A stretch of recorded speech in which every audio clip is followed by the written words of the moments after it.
Los últimos días hemos experimentado una leve disminución en casos nuevos de COVID-19. Sin embargo, los números de fallecimientos siguen bastante altos. El Ministerio de Salud da un promedio de 24 muertes en promedio por día a raíz de esta enfermedad, y además las camas de hospitales estaban aún bastante ocupadas. ¿Qué está pasando en estos momentos? ¿Cómo transitamos en este momento de la pandemia? Bueno, vamos a hablar con el doctor Juan José Romero, epidemiólogo de la Universidad Nacional, aquí ya lo tenemos en línea. Doctor, gracias por acompañarnos. Buenas tardes. Muy buenas tardes, Andrés, para servirle. Gracias, doctor. Según los últimos datos, ¿en qué situación o en qué parte de la ola pandémica que estamos viviendo estamos en estos momentos? ¿Ya vamos en descenso o la situación sigue un poco estancada?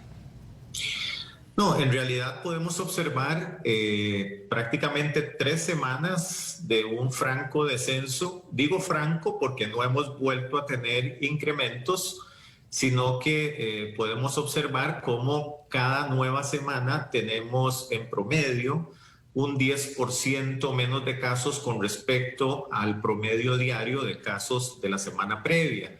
Esto en las últimas 4 semanas en realidad. Y que se va viendo reflejado paulatinamente también en la cantidad de nuevos internamientos en la Caja Costarricense de Seguro Social y en el total de personas internadas. Entonces, es así como hemos llegado a esta semana a andar en un promedio cercano a los 1.650, 1.680 casos promedio por día. Insisto, que es cerca de un 10-11% menos de casos con respecto al promedio diario de la semana previa. Doctor, afortunadamente los días con casos muy elevados fueron pocos. Fue el 12 de mayo cuando tuvimos el pico más alto de 3.173 y, como usted dice, se ha manifestado pues un descenso. Parece que el descenso no es tan acelerado en casos nuevos y todavía es más lento en el caso de hospitalizaciones y los fallecimientos. ¿Por qué es que se da este efecto?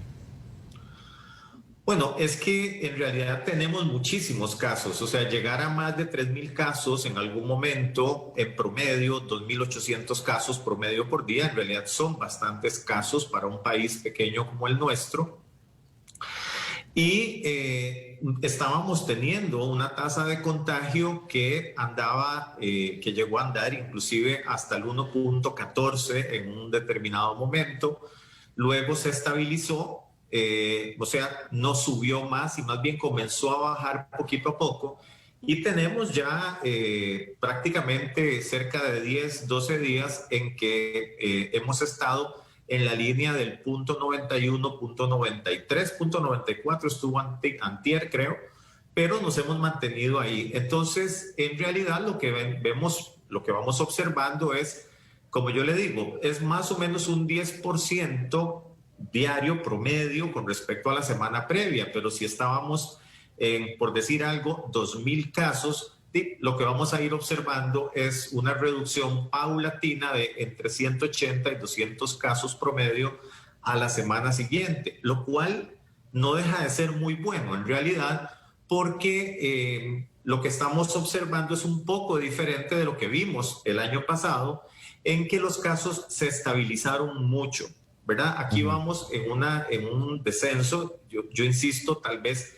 sea leve, pero es franco en el sentido de que la curva es descendente. Ahora, habría que ver hasta dónde se extiende en duración esta curva. Yo esperaría que siga por ahí, que el doctor Rosero Bixby acierte en sus proyecciones y las que los modelos matemáticos están produciendo ahorita, para llegar a tener en unas cuantas semanas, Dios quiera que sea cierto, aproximadamente 500 a 600 casos promedio por día. Esto vendría siendo más o menos en cuestión de 1 mes y medio a 2 meses. La reducción no va a ser drástica. En realidad, bueno, ustedes lo acaban de proyectar en una noticia que todavía me resulta increíble, de estas fiestas masivas, sí, de forma ilegal, pero irresponsable, totalmente irresponsable, de forma legal. Entonces es bastante probable que la reducción se vaya dando paulatinamente, y la otra cosa es que desafortunadamente la reducción vaya siendo de forma decreciente. O sea, si bajamos un 10, luego un 10, luego vamos a ver un 9, luego vamos a ver un 8, luego vamos a ver un 7%, entonces esa velocidad en la reducción se va a disminuir en algún momento. Doctor, hace un mes conversamos, usted hablaba que porque nos había ganado la confianza, los casos empezaron a subir después de Semana Santa y demás. Obviamente el gobierno puso las restricciones de movilidad, que es las que más evidente hemos visto, la más palpable, pero ¿es este el único factor que ha incidido para estar experimentando este franco descenso que usted llama, o hay otros elementos, otros factores que están incidiendo ahí? Bueno, creo que definitivamente las restricciones han ayudado muchísimo. Creo que el trabajo que se hizo desde el Ministerio de Educación de juntar 15 días, digamos, de adelanto del receso de fin de año junto con las vacaciones de medio año para reducir la movilización de primaria y secundaria ha ayudado mucho. Las restricciones vehiculares sanitarias, especialmente durante los fines de semana y en las horas de la noche, han ayudado mucho. Tal vez no con la misma intensidad que lo hicieron el año pasado, pero sí han funcionado.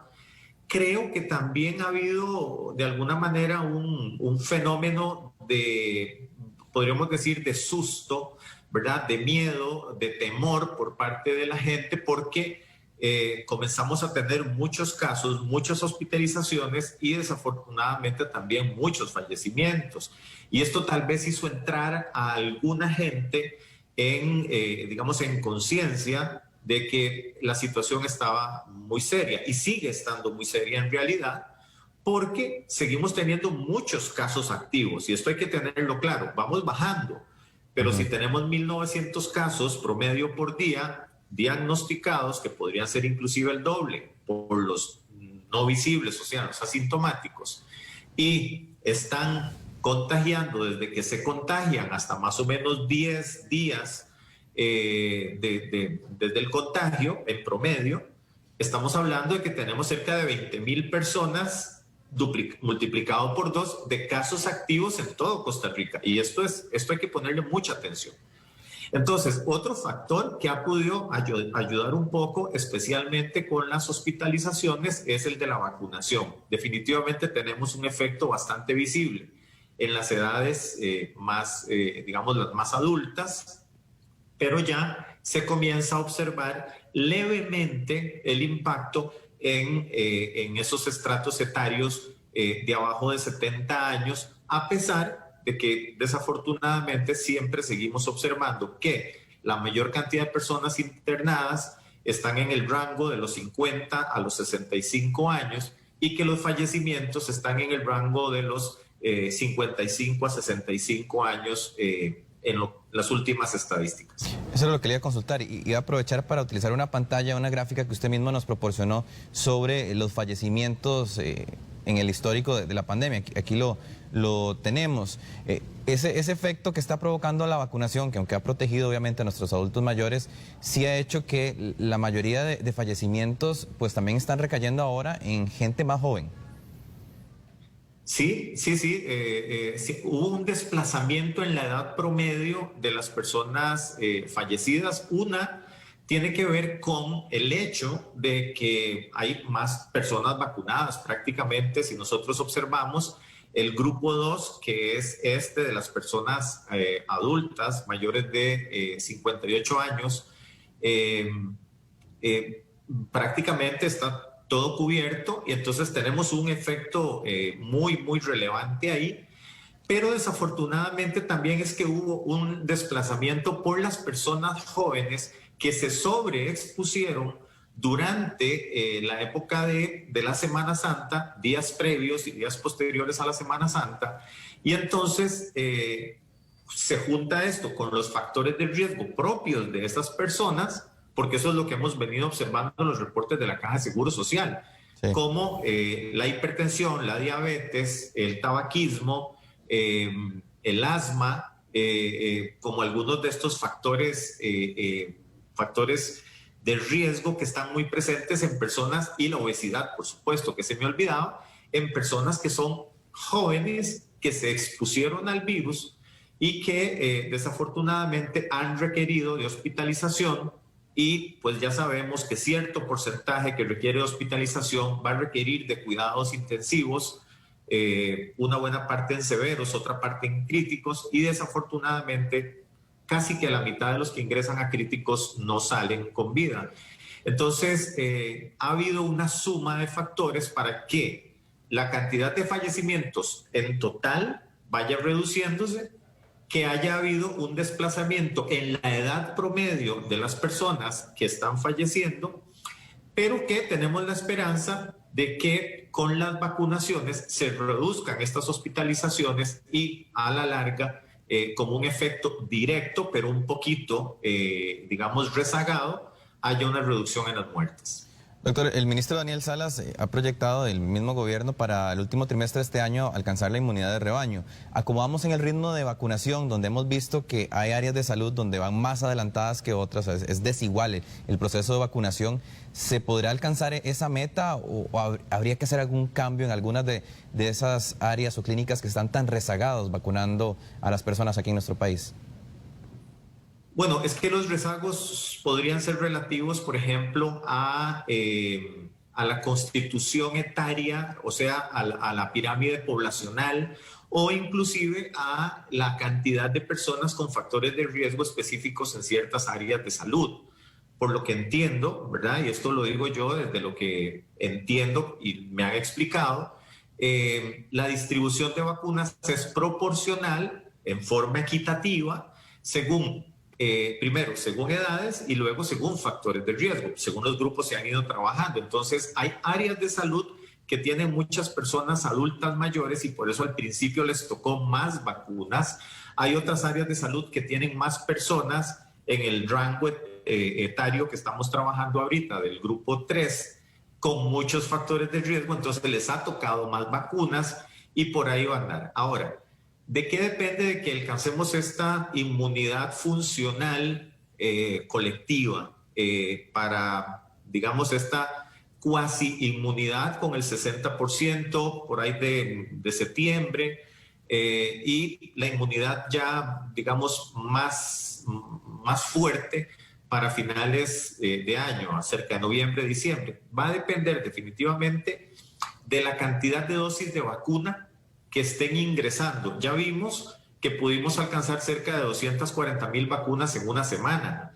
Entonces, es probable que si llegan más vacunas a esa velocidad de vacunación y con el hecho de la extensión en el periodo entre la primera y la segunda dosis, tener cubiertas las personas con al menos la primera dosis, sabiendo que confiere protecciones entre el 70 y el 80%, para los casos de AstraZeneca y Pfizer, respectivamente, de tener enfermedad clínica e internamiento, creo que podríamos, insisto, en el tanto las dosis de vacunas lleguen. Ahora, está en el aire la posibilidad de este 1,5 millones de vacunas donadas por el gobierno de los Estados Unidos, lo cual, siendo una vacuna de Johnson & Johnson, si se lograra vacunar ese 1,5 millones de personas, pues creo que definitivamente sí se podría lograr, inclusive un poco antes, esta inmunidad colectiva.